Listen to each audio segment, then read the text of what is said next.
Good evening, everybody. Welcome to episode 47 of the SMB Talks. Literally, today is a special day. I have a special guest. I am super excited that he agreed to do this. I have been following him for last one and a half year. I got introduced to him. If you remember, Dr. Jagdish Chaturvedi, he came on the show. He has written about him on LinkedIn, etc. That's how I came across Dr. Malpani, and he's here. So I started reading his work. I started following his work. I follow him rigorously on Twitter. What I love about him, he is a no BS person. There is no fluff. He talks only straightforward knowledge about startups, entrepreneurship, life lessons, and lot of things. So if you don't follow him, just go check out Dr. Aniruddha Malpani on Twitter. So before he comes on and joins, for people who don't know him, let me do a quick introduction here. He is an IVF specialist and is the founder of the angel investment firm Malpani Ventures, which invest in early stage startups. They are the driving force behind Frugal Innovation in the country. His clinic at drmalpani.com attracts patients from all over the world.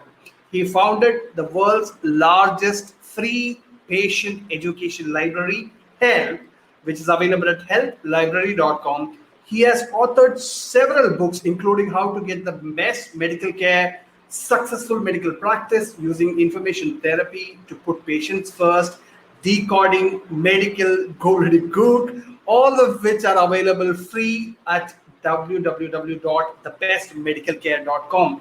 His passion is patient empowerment, and he believes that using information technology to deliver information therapy to patients can heal a sick healthcare system. His venture, Malpani Ventures, is an active angel investment firm investing in early stage startups in India. Over last few years, they have invested in over 15 companies and have invested across sectors. They're a firm believer in frugal innovation and are always looking for partnering with entrepreneurs who think likewise. So without further ado, let me just bring him on. Hello, Doctor. Thank you so much for joining. Can you see me blushing? I get that or my head's going to, with all the praise. So my wife says my biggest problem is I'm willing to give Gyan on anything and everything. And she's not sure I really have the right to do that. But you know what? I mean, I'm just being honest. It's my opinion. I'm not saying I have a monopoly on this thing. I'm actually quite happy for people to disagree with me because that's honestly the way I learn more. So very this thing. And that's the one thing I love about Twitter, that you get people who will disagree and you can have these interesting conversations. So absolutely. Because I love your tweets. It's always I agree when you said there are people there are tweets which I also don't agree with you, but then you're open for a discussion and all your tweets will make everybody think, okay, let me take a moment and think about it and then reply. So that's how I got introduced to you. And I remember your reply to me when I said thanks for following. He said, how can I not follow the thrifty marketer? Yeah, for me, that's like such a great word. I'm a big believer in being frugal. So obviously, I'm a great believer in being thrifty. Part of the problem is people don't understand there's a difference between stingy and thrifty and stingy and frugal. And, even my daughters say, you're a chindi. Because my surname is Malpani, a lot of people think I'm Cindy, and chindi rhymes with Cindy, I guess. Maybe, I don't know. But I think that's unfair. I understand the value of money. I understand that money needs to be deployed carefully. That's all I'm trying to say. And I think if you can deploy money frugally, your ability to create an impact becomes far more and far bigger. Unfortunately, let's be honest, that's not a very fashionable thing to say. And part of the reason for that is obviously, all the startup media, all the press releases, they're going to talk about the unicorns because these are the press releases are going to be funded by non-frugal startups, VC funded, paisa hai, to, what do you use the money for? You create a buzz. And that's why I think that's actually something I think is harmful. Because honestly, for lots of people who don't have a clue, these are young college students who don't understand much about the startup system. The first thing is they say, oh, the first thing I need to do is create a business plan and raise money from an investor. And that's Absolutely. not the way things work, but it's kind of hard. And a lot of people say, I'm a dinosaur, I'm an old fogey, I don't understand. ये unit economics होता क्या है? Profitability तो बाद में देखा जाएगा. So many things. And I Right. spend a lot of time telling people that I'm not allergic to money. The very Right. fact of investing money means at some point I expect to make a return on it. I'm Right. realistic. I understand that, it won't, the mortality rate is high, the return of investment. This is money I can afford to lose without losing any sleep over.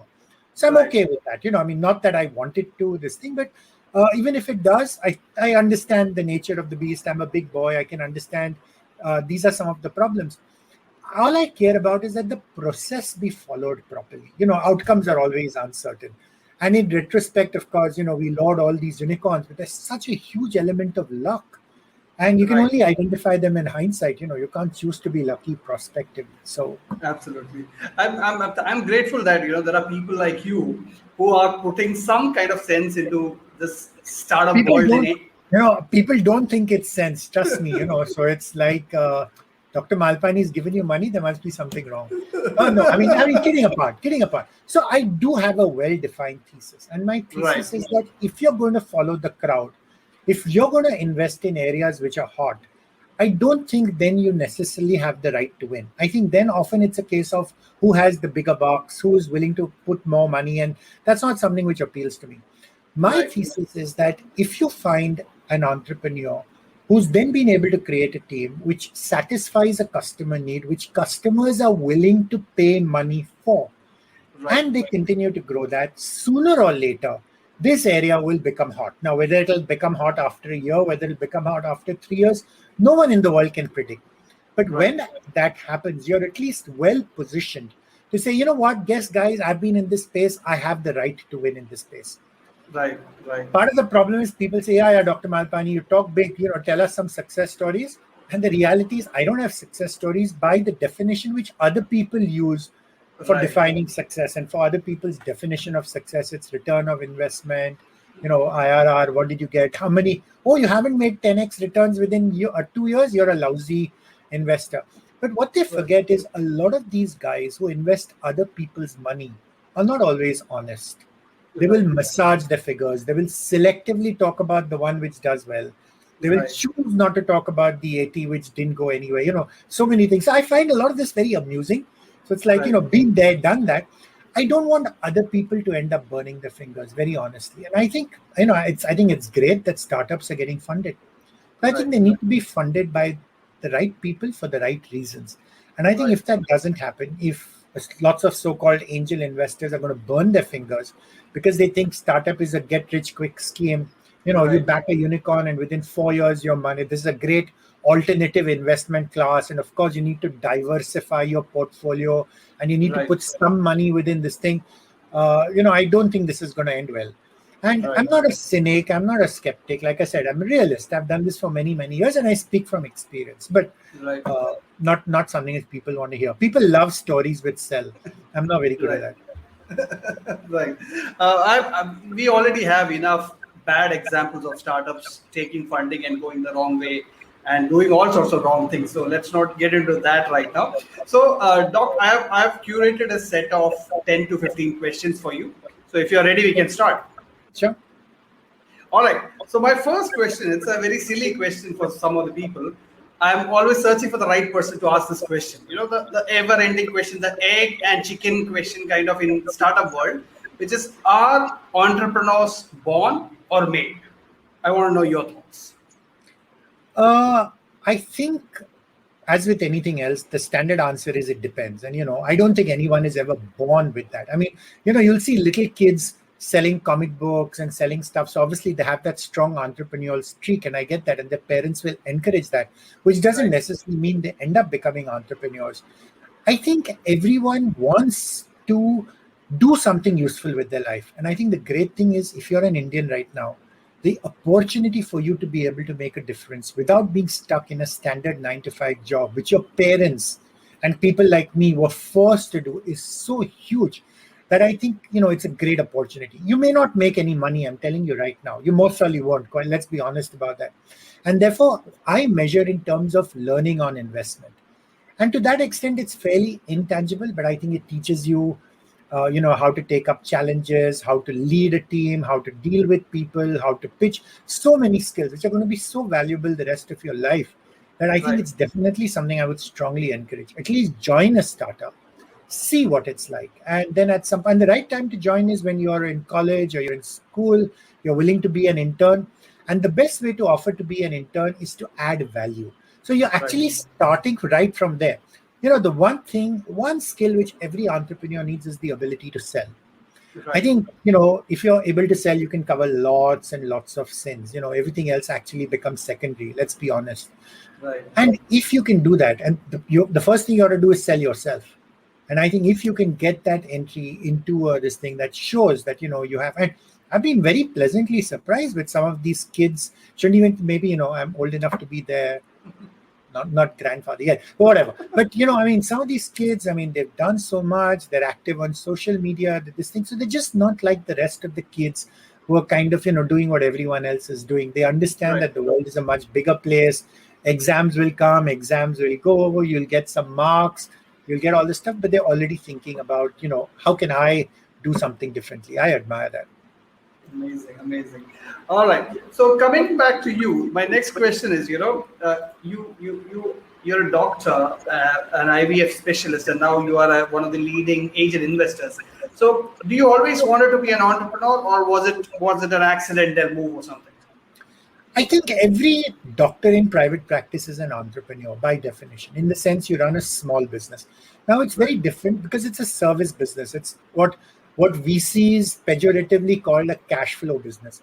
I can't understand why VCs use a pejorative term like cash flow. I mean, cash Hmm. is good, right? If you're Right. generating cash flow, you should be happy about it. But it's cash flow enough that you have a great quality of life if you're doing a Right. good job as a doctor. But it's not cash which you can return to an investor necessarily, unless you're ambitious and you want to set up a chain of IVF clinics, which is great, but comes with its own sets of problems. Right. And at least in my practice, I'm much more interested in putting patients first. We think the profits will follow whatever else. The reality is, once you take an investor's money, you're obliged to give it back again. And Right. therefore, you need to start doing things which are not always in your user's best interest. You need to be careful about some of that stuff. So, to Right. that extent, like I said, every doctor is an entrepreneur. So I am. And, being an angel investor, also, you, in one sense, become an entrepreneur. And I Right. keep on reminding there's so many similarities, because just like entrepreneurs need to sell to investors, investors also need to sell themselves to entrepreneurs. Because the Right. good entrepreneurs are hard. I mean, they have choices of whom to raise the money from. Why would they take money from me if they can get perhaps much more money from a VC? What value am I adding? So many different things. I think it's interesting, and it helps you to be a little more empathetic when you Right. have your daily problems running your own business, so to say. Then you understand some of the problems which entrepreneurs deal with. And I think one important thing people need to understand, I think the defining characteristic of a good doctor is empathy. We Right. understand the suffering and pain which patients go through. I'm not infertile myself, but how could I possibly be a good doctor if I couldn't be compassionate and understand what patients go through? And I think to that extent, I understand what entrepreneurs go through. Paisa nahi mila, kab aane wala hai, you can't pay your salaries, 50 different things which keep you up at night. And I think the second interesting thing is what I call information therapy. So we use that for patients. That's why I'm such a big believer in education. We educate our patients. You need to educate entrepreneurs. Right. Entrepreneurs need to educate their users. We as a country need to educate the next generation, because that's our demographic sweet spot. That's our human capital. And we're Right. frittering that away. And that causes me major heartburn. Right, right, right. I think that's why your Twitter timeline looks like a entrepreneurship 101. For people who are starting the journey, they just have to read your tweets day after day. That we itself. we create, so again, so a lot of people say, why are you so stupid? Don't you have anything better to do? Why are you tweeting all day long? And what is the common theme? And I said, I'm not selling anything to anyone. I'm not Right, establishing a brand or anything for myself. I right, think that God has been kind. I'm in a fortunate position, and if people like me don't speak up, I don't need to worry about being politically correct. I'm not answerable to anyone. People forget this, but rich people are beholden to lots of other people. You can't afford to right, piss off a politician. You can't Right. afford to piss off a bureaucrat because, tomorrow you won't get your license, so many things. And as a Right. VC, you can't afford to say anything politically incorrect because, ultimately you're going to co-invest with that other VC. So you'll say lots of things after having had 4 drinks with your friends, but you'll rarely say stuff in public. And I do, and I will. And lots of people disapprove. I said, boss, I've become too old to worry about people's approval and disapproval. This is what I think. And I could be Right. wrong, but, Right. at least it's honest. That's all I can say. Absolutely. Just to one more question before we move on to the entrepreneurship side of it. I'm curious about your journey. You said you started off as an IVF specialist, and you're now one of the leading angel investors. Can you take us through, in a short version of that journey? Okay, sure. So again, like I'm still an IVF specialist. I still Right. see patients, and I always tell anyone, it's the best job in the world. You get women pregnant, and their husbands pay you to do that for them. But honestly, you change an infertile couple's life by giving them a baby, and that's magical. And these kids are now growing up, and so many things. So that's something, and we're good. When I say we, is my wife and I, we're good IVF specialists. So that's something which gives us joy, and we'll continue doing. But coming Right. back to some of what you're saying, I think I'm a Marwadi. So, Okay. there's always this Baniya mentality. So you understand how business works. But as a doctor, you're never really taught. Quite Right. frankly, I didn't understand what CapEx was and OPEX was and anything else at all.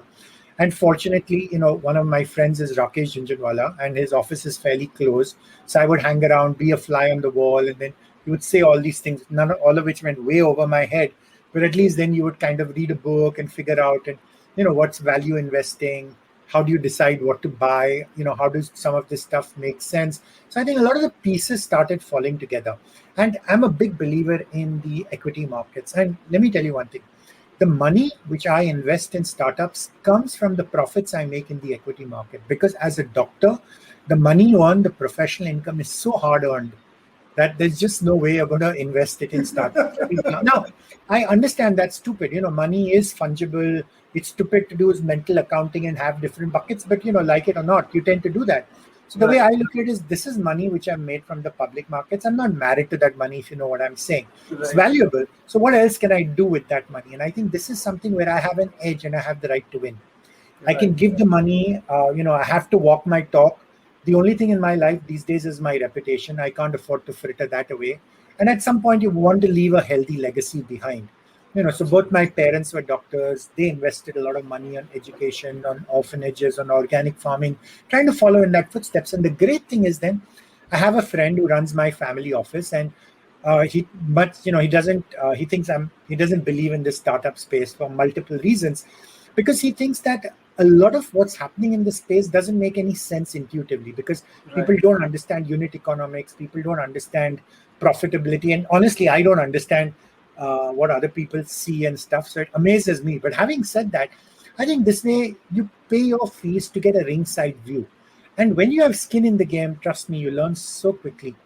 But the Right. beauty is, everything I read is now grist to my bill because you read about HR, your entrepreneurs have HR problems. You read about technology. You need to understand, is this guy pulling a fast one when he's talking about AI ML? Or does he Right. really know what he's talking about? So it just makes a lot of sense. You can put it all together. So it's actually become a positive virtuous cycle. So Right, right. Amazing, amazing take on that. All right. So you are a big proponent of frugal innovation. So I want to know, startup world is all fancy funding and all those things. Everybody, as you mentioned, the moment they have MVP, they want funds to come in, etc. How can entrepreneurs adopt frugality as part of their entrepreneurial journey? And I think, given the fact that you're in India, it's actually be very easy to do because you see real life examples of Jugaad every single day. Now, Jugaad is usually on a small scale. It's just a question of a leap of imagination and faith and, taking it further. And I think, honestly, it's a question of focus. And Right, I think you actually have the right to win if you start thinking frugally. Some of the tragedy is that a lot of the frugal innovation comes from places like Stanford, where they right, actually invent stuff for developing countries. And I think we should all be shocked that we live in this country and then we need to depend on Stanford guys who helicopter down, spend 4 weeks in Nepal or whatever else, and then use design thinking for extremely poor countries. And why can't we do that? And I think that's what's important. You need that can-do mentality, and some of it is obviously ingrained because we are a poor country, we are a developing country. But I think if we play to our strengths and say we can come up with some of these things which other people can't, and I think the answer is simple. None of this is new. The simple answer is called bootstrapping. The trouble is bootstrapping is not fashionable because for whatever reason, I'm glad there are people like Radhakishan Damani of DMart. There are people like the Zerodha founders like Kamath. There are people like Zoho who are finally now, they don't pay for press releases, but the press thankfully is forced to cover them just because they've been so amazingly successful. And I think those are some of the success stories I have a lot of admiration for. But, it takes them 20 years to become overnight successes, and people forget some of that slogging. But I think the point is that's highly replicable, and people should understand and take inspiration from that. Right. I think try to model the best examples will be the right way to do it, rather than going after these subtly funded startups or whatever. Just a second. All right. Okay, moving on. Doc, I want to pick. I don't like the phrase "pick your brain," but again, I'm going to use it. I'm going to pick your brain on this one. What are your top 3 advice for entrepreneurs or innovators today? I would say first find an unmet need. Unless you do that, whatever. And the reality is there are unmet needs around us all the time. And you've then got to come with that first. Most people work the other way around. They fall in love with the technology or they learn something new, which is cool. And then they say, okay, now how can I find someone else? So I honestly think this product market fit should be the other way around. It should be market product fit. That once you've identified your market, I think then come up with a product which meets that need. And honestly, I think there's so many advantages to being an entrepreneur in India. You can run stuff frugally. You have access, the advantage to everything which anyone sitting in Stanford has, except the money piece, in the sense, you have access to servers, you can hire people at half the cost or 1/3 the cost. It gives you such a big edge. You have a huge domestic market. I mean, any Israeli entrepreneur would give their left arm for that. Those poor guys don't have a choice. They're forced to go global because, how many Israelis are there they can possibly sell to. You don't have any of those things. So why don't you just focus on where you have the right to win rather than, do what every other idiot is doing because that's what your story is covering, or that's what Inc. 42 is, or that's what you read about. Because all the time, so-and-so raised $1 million, so-and-so raised $5 million. Okay, usne paisa kamaya, to main bhi kama sakta hu. All kinds of things, which honestly I believe are distractions. But Right. All right. Doc, and the other thing, again, coming back to the funding, every entrepreneur is driven towards attracting funding nowadays. What advice would you like to give entrepreneurs about funding and pitching for the same? A, I think funding is a distraction, and B, your best source of funding is your customers. I think as long as you remember these two, investors are fickle, let me warn you. Today you happen to be hot, check lik denge. And then after a year, when you go back again for your second round, mujhe aur paise do, arey, you didn't meet your milestones, you didn't do this, someone else has gone ahead of you, you're not doing, you're no longer sexy or exciting, I'd rather put my money or investors can give you 50 different reasons for saying no. And they do that very nicely and very kindly. And these entrepreneurs don't even realize that, they're being given the polite brush off, so to say. So again, so many things. So I think depending on someone else's generosity is a terrible way of leading a life. It's like a 9-to-5 boss. You keep your boss happy. You suck up to your boss. What do you do then? You became an entrepreneur because you wanted freedom. Now you're sucking up to the investor. मुझको पैसा दो, मुझे पैसा चाहिए, मेरे पास पैसा नहीं है तो मैं क्या करूंगा, all that stuff. Come on, is that what you wanted to do with your life? So again, you've got to be in such a position where you have investors lining up and say, please mera paisa lo. And I keep on telling people, the best way to get someone to give you money is to promise to double it for them. And they will give it to you if they can see that you've bootstrapped, you've utilize your own money frugally and sensibly. And if you can utilize your money frugally and sensibly, obviously you will utilize theirs as well. Right. I think that's the best way to put that answer. Right. Now let's talk about the guys who are frugal, who are bootstrapping their way. They are fighting it out every day. they are faced with competition with big fat pockets. So what do you think? What is your advice to them? How can they survive and thrive? Do you know the story of David and Goliath? Yes. Yeah, so either you either use a victim mentality. I am nothing. This guy is so huge. मेरा क्या होने वाला है? मैं तो छोटा बच्चा हूँ. He's 8 feet tall. Or you play to your strengths. I think it's completely up to you. So if you have a growth mindset, and there's so many clever things like guerrilla marketing, and I always say be grateful. Those guys are creating the market for you. They're advertising on your behalf.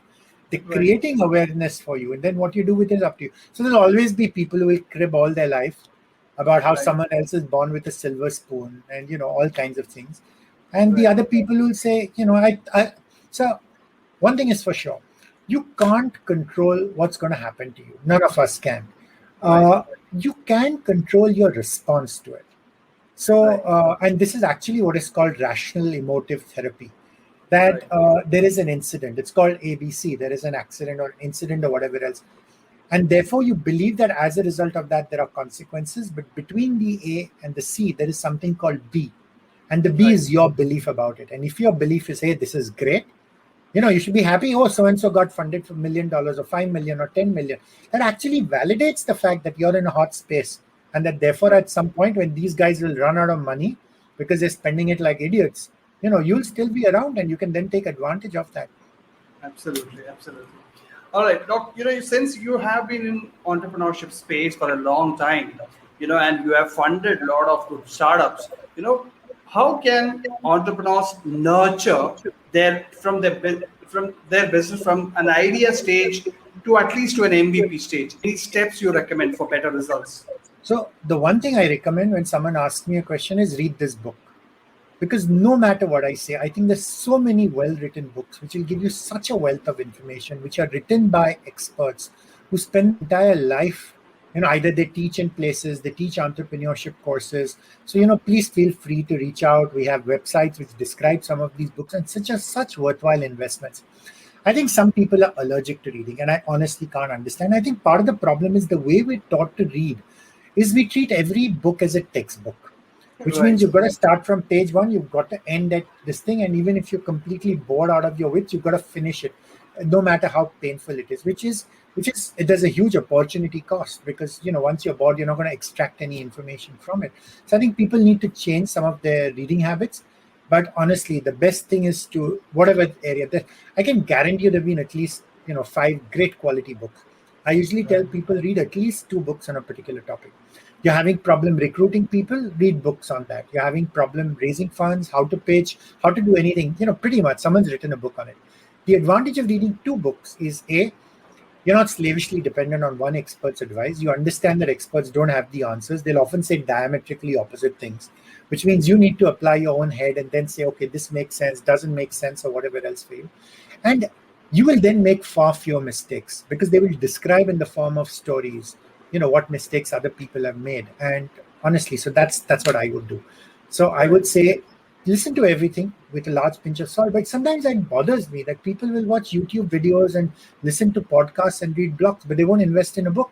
So of course all these things are great, but start with a book first. The very fact that someone has taken the time and trouble to write a book means they've edited it, they've polished it. It's a solid work. Preferably read books which are written 3 to 5 years. Those are anti-fragile. They've stood the test of time. Right. And then once you've read that book, that's such a sound foundation for stuff for you to build on, that then the blogs and the podcasts will make a lot of sense. Right. I expected a lot of practical wisdom from you on entrepreneurship, but this is on another level. I have never thought about reading. I read a lot of books. I love reading. I've never thought about reading in this way, getting 2 books on the same topic, so that you get a comparative view of it. Very nice. Thank you so much for that. Honestly, I think that's what I call parallel this thing. I'll tell you why. An author will write a particular topic well. He may cover another topic really badly.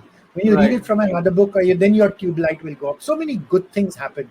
And this is well described. There's something, for example, cognitive sciences talks about, how do you remember stuff? And one way to retain is to try recollect. So when you're reading the second book on the same topic, you're forced to recollect what you remembered. And then you're forced also, there's a lot of reinforcement.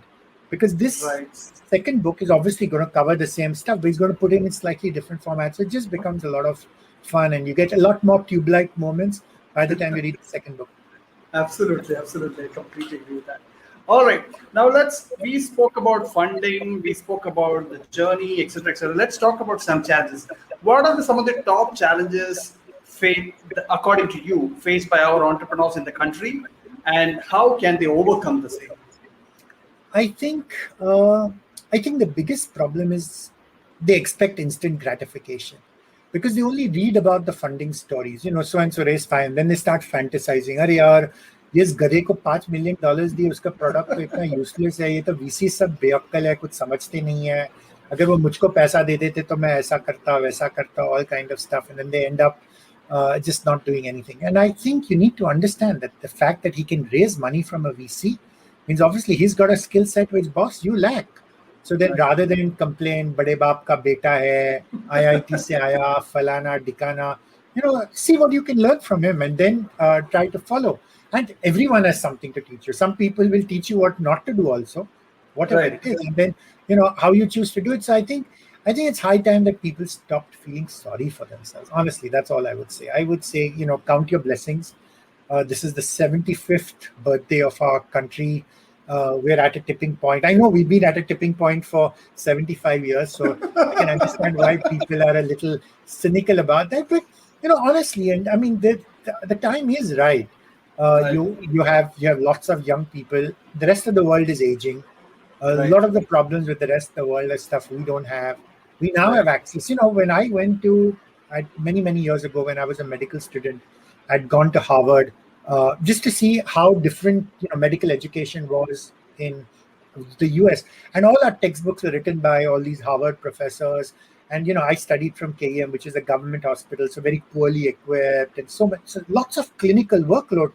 But you never had the equipment, it never worked properly, so many different things. So you had a major inferiority complex. So you would kind of, wow, look at these guys, their library is so huge. They actually have DVDs. They have ECG machines which work. They have CT scans, and this is like a world-class center. You'd always feel sorry for yourself and feel like a second-class poor citizen. So many, and they treat you like one also. And I think that's completely changed now. I mean, you have access to anything which any student in Stanford has. You actually have a huge edge, and it bothers me that people don't take advantage. Let me give you a simple example. Right. If you're a startup and you have 20 people working in your startup, why aren't all 20 of your employees tweeting every single day? They don't need to create their own tweets. You can hire someone. They charge you peanuts.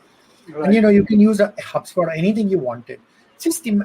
What bothers me is that all these guys from overseas, they're great at polishing and presenting, and they take advantage of the digital impact they can create. There's absolutely no reason why we can't. Actually, we have the right to win, because a tweet from Stanford is equal to a tweet from I won't say Timbuktu, but Bhutanaya for that matter. Doesn't matter. A tweet is a tweet. If you write your tweet well, you'll get the same one. But you're multiplying your tweet by 100 guys because they're retweeting or whatever else. Right. So I think you have a level playing field. Let's be honest, in certain respects. And certain respects, sure, you have less money, but it costs less money also. But so many things which I sometimes you have to use buzzwords like low-hanging fruit, because if you use a buzzword, sabka tube like chamakta hai. This guy knows what he's talking about. He's using all the right jargon. Be that as it may, I think the opportunities are enormous. And if you can sell in India, you can sell anywhere in the world. Absolutely. All right. So now next question is, you fund a lot of startups, so you are the best person to answer this. What are some of the traps that funded startups must be very careful about? I think you need to realize that once you've raised funds once, you will need to raise twice, you will need to raise thrice. So then you're on the funding treadmill, whether you like it or not. So before you raise your first check, be very, very cognizant of this. And investors are not always kind. We may be forgiving once, but we will not be forgiving twice and 3 times and stuff. So then you've got to worry about not only keeping your employees happy and your customers happy, you've got to worry about keeping your investors happy. And sometimes, interests don't align. So it's not always necessarily very easy. So I think that's one of the issues. But I think there's a lot of value which investors can add. And I think the most important thing is being picky and choosy about whom you take money from. And if you understand that you have someone who thinks the same way with you, the chemistry is right, who cares about doing things right, and ideally you want an investor who will help you to put your users first. The only way to put your users first is to put your employees first. So put your team first. If you put your team first, all kinds of magical things will happen. Trust me about this. And that's why we say, don't, life is too short. Don't cheat. Don't take shortcuts, whatever else. This is not a sprint. It's a marathon. You may make money, but even if you're making money, please, for heaven's sake, make it the right way. People get jaded and disillusioned and they crib and they complain, but mera competitor aisa karta hai, isko cut deta hai, isko. So I said, that's fine. Why are you letting that distract you? You getting a good night's sleep, you do what's right. But honestly, words like ethics and stuff like that don't seem to be very fashionable or popular or whatever else these days. And I think some things are timeless. They don't change. And I think if you stick to that, I think you'll do well for yourself. You may not become a millionaire. I mean, I grant you that. At least you'll be able to sleep well at night. You'll be able to tell people that I did things correctly, which I think is far more important than anything else. Absolutely, golden words there. Right, now let's talk about Malpani Ventures a little bit. So you support frugal innovation big time in this country. Is that a conscious decision, and what is the reason behind the same? So, just like an entrepreneur has to decide, where do I have the right to win? I have to decide, where do I have the right to win? How do I have the right to win when I'm competing with VCs who have much more money than me to spend? So I'm very, very clear that this is what my thesis is. The good thing about my thesis is it's contrarian. It doesn't follow the rest of the pattern. So mostly the startups I fund will not be the startups which VCs are interested in right now. And that's the beauty, that's the parallel between investing in the public market and investing in startups. Is value investors look for value. They don't get distracted by a price. So how do you find value when you can see value because you've done your due diligence, you understand fundamental value, but the rest of the market doesn't see it? That's your opportunity. And then you hope that at some point there will be a catalytic event. May happen, may not happen. None of us can predict that. But when it happens, the rest of the market will then see value in what you bought, and then the price goes up. So this works in public markets on a fairly compressed time scale, but I've seen this play out so many times that I think it'll happen. In startups, it takes a little bit longer. So, and therefore I say whatever I do publicly. Having said all this, because I do stuff publicly, I also don't necessarily constrain myself in the sense I'm willing to run experiments. So we do, I make my rules, I break my rules. And as long as there's good reasons to do that. And I always tell people, you know what, the good thing about being an angel investor is that I have the easiest thing in the world. I just need to sign the check. I have a team which actually does all the hard work, the due diligence stuff. And trust me, analysts have a completely thankless job. Entrepreneurs hate them because, they're always asking them difficult questions. So they have the ability to say no, but they don't have the ability to sign the check. And, they have a fiduciary responsibility to me. So if they approve and then it goes down and I'll say, why did you, so many things. So they kind of get sandwiched between the entrepreneur and the investor, but, they still do a great job. So the point is that this is what we say. And whenever we say no, we tell the entrepreneur, these are the reasons. Push back. Explain to me why I'm wrong. And if I'm wrong, I'm happy to, revisit. Or we're saying, look, these are the reasons why we're going to pass on you. And they said, thank God, or who wants your money anyway, or you're an idiot, or you just talk big, but tu paise to nahi deta hai, whatever, that's fine. But some of them will say, okay, fine, that makes sense. Let me come back to you after 2 months or 3 months or whatever else. So that's fine. We're not in a hurry to spend the money either. So we're willing to be patient. I don't have to hit sixes all the time, unlike VCs. So many things. So like I said, we keep on playing to our strengths. This is patient capital. It's my money. I don't prove anything to anyone. As long as my wife allows me to indulge in my, which she's kind enough to, I don't need to worry or answer to anyone else. So will it play out? Will it not? I don't know. I think it's still early days, but I love getting up in the morning. Gives me a sense. I always tell people, hanging out with young entrepreneurs makes me optimistic. Some of their optimism rubs off onto me. So great things. Absolutely. So you have a reason to wake up in the morning and you sleep well at night. Two most important things. Yeah. Absolutely. The entrepreneurs may not always sleep well at night. That's part of their job description. Right? Right, right. All right. So, if I can ask you, can you share a couple of startups that Malpani Ventures and yourself are extremely proud of? So let me be upfront. I have a soft corner for educational startups. I have a soft corner for social impact, and the two which I particularly like. Right, One is right, called Multibhashi. It's run by Aniruddha Agarwal, with full right, marks to a woman entrepreneur, comes from a small town, has done this brilliant. She's even more frugal than I am, if that's possible. It just right, amazes me, and been such a great leader, has groomed the next this thing. So I find her, and I keep on telling her my problem is I can't be objective with you because I think you've just done such a great job that it's and part of it is she's changed the way I benchmark other entrepreneurs. Everyone wow, has to meet that standard, so it's kind of hard to get people like her. So that's one. The other one I have a soft corner for is a company called Buybox. It's run by Sandeep Sanan, who is an amazingly brilliant guy. Cares about kids, cares about tinkering, getting kids to hands on. They're one of the biggest suppliers for Atal tinkering labs, for example, all over the country. Now, none of these are necessarily financial successes. And like I said, I'm perfectly okay. In my head, I can divorce the two. And I think the potential impact they can make, even if they're sustainable, if they're scalable, will they reach a tipping point? I don't know. Will they be? I honestly don't know. I think, they follow the right process. Outcomes, I'm okay with. I'm fairly forgiving about outcome. And, a lot of that has to do with being an IVF doctor. No right, matter how good an IVF doctor I am, there is no certainty that woman will get pregnant in that IVF cycle. Not for lack of trying, not for my lack of professional expertise, not for my lack of caring. It's just that right, human reproduction is notoriously inefficient. सुहाग रात के दिन सिर्फ Hindi film में बच्चे होते हैं. In reality, it takes even fertile couples time to make a baby. And, IVF increases that efficiency, but you're still left with that.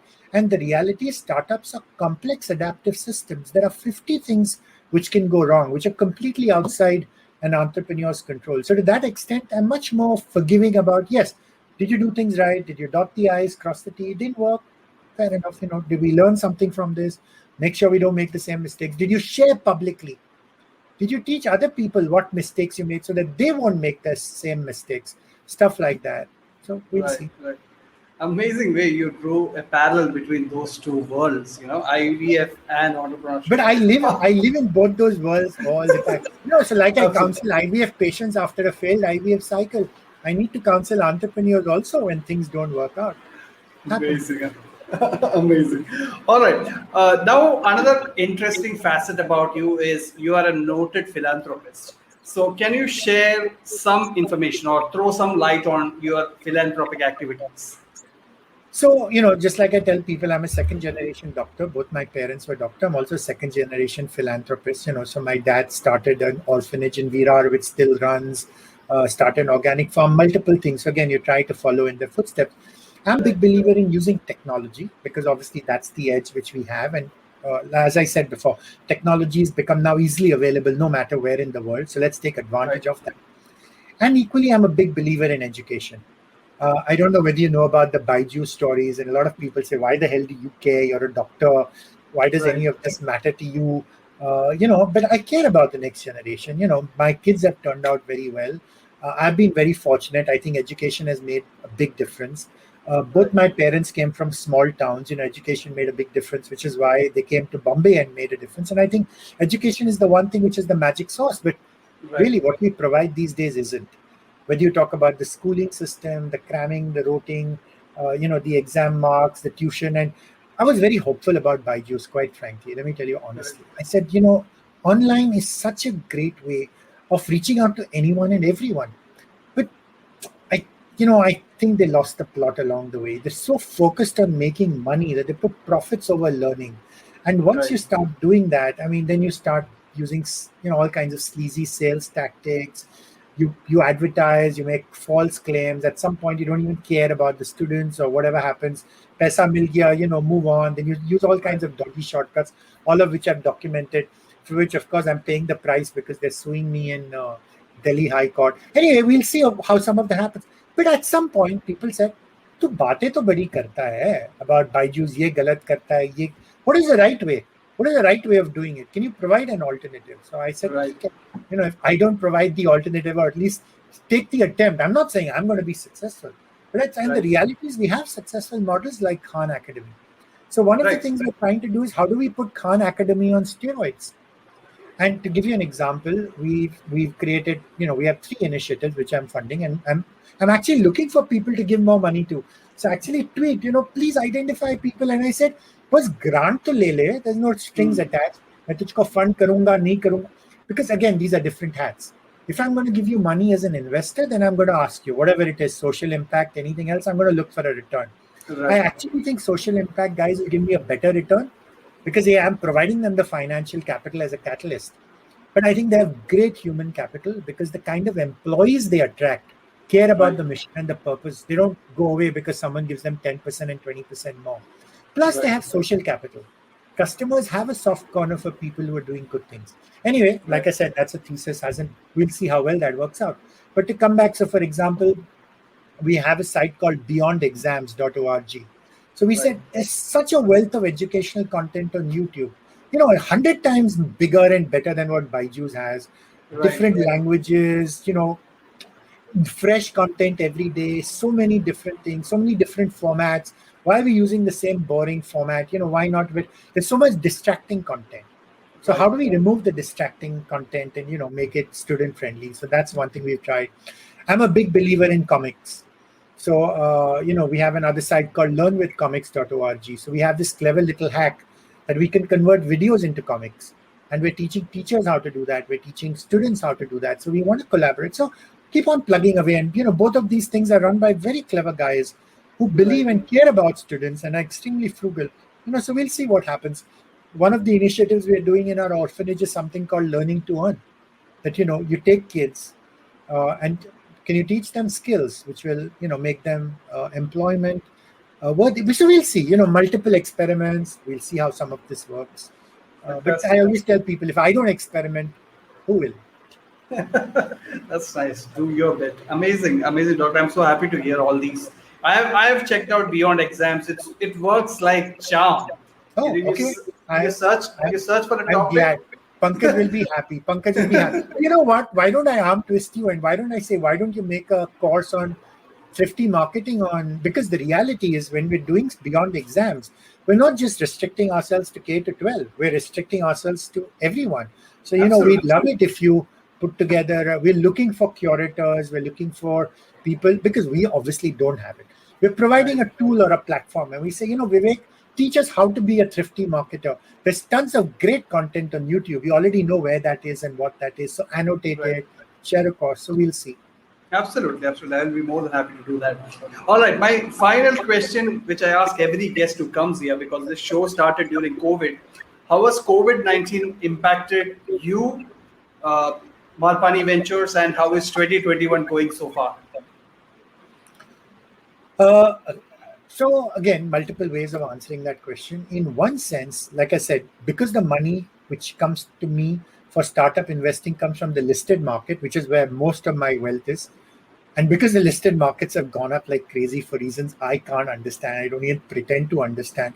In a way, I now have a lot more money to invest in startups. So to that extent, I'm quite okay.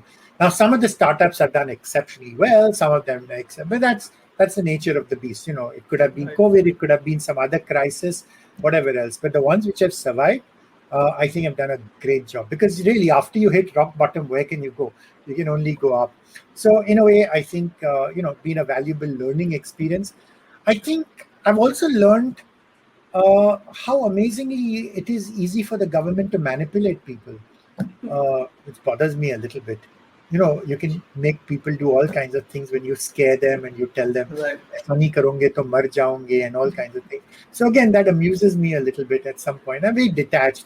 At some point, I'm a doctor, so I can understand the truth. I can understand when people are putting a spin on it. And the reality is, a lot of the science has been sold out, either because of commercial reasons, because of pharma pushing all this stuff, or because of political reasons, because, politicians want to be seen as, hey, we did the right thing for you, or whatever else. And they can't accept the fact that they messed up, that they goofed, that the models are all flawed, that everything else. They cover all that stuff up. So it's like a conspiracy of silence, whether it's the media, whether it's, I find that amusing now. It bothers me sometimes, but what can you do? Right, right. I'm glad that you're safe and sound Yes. during this crisis. And thank you so much, Doc. I think we have come to an end of the discussion. I loved every minute of it. And thank you so much for taking time out today. No, thank you so much for talking to me, Vivek. I really enjoyed this, and it's always fun having conversations. Thank you so much. Thank you. Okay. All right, so that was Dr. Malpani. I love him. He is amazing. You should check him out on Twitter, especially if you don't have time to read his blog. He writes a lot of good blogs as well. Go follow him on Twitter. And thank you so much if you have tuned in today. This video will be up on YouTube tomorrow or day after. Please watch it and share it with your entrepreneur friends. And I will be back next week with another amazing guest. Happy weekend. Stay safe. Corona is still here. And see you all next week. Thank you.